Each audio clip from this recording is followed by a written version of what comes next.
Good morning, scholars. Today we'll continue our way through Pharr's Homeric Greek. Here I'm going to give a preview of this lesson on the use of the definite article in Attic Greek.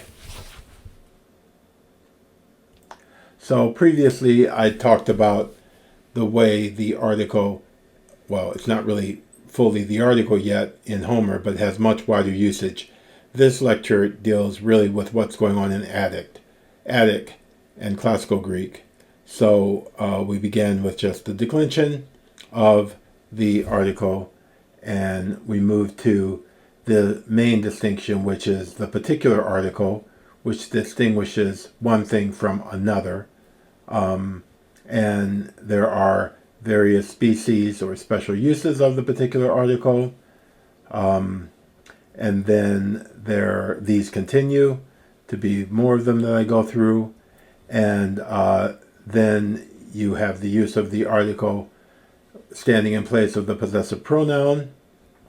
And then the second main distinction, which is the generic article, where it just stands for an entire class as distinguished from other classes. And we have the use of the article with participles. It's pretty cool. And the article, how it's sometimes, it's sometimes omitted, with abstract substantives, and the way it gets used with abstractions.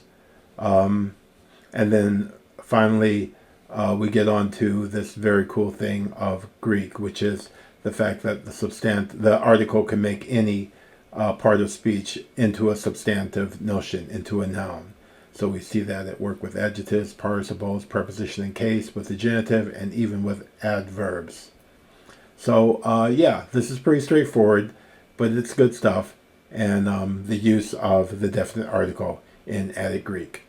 So this full lecture is available on my Patreon site to sponsors. I look forward to seeing you there. Have a good day. Goodbye.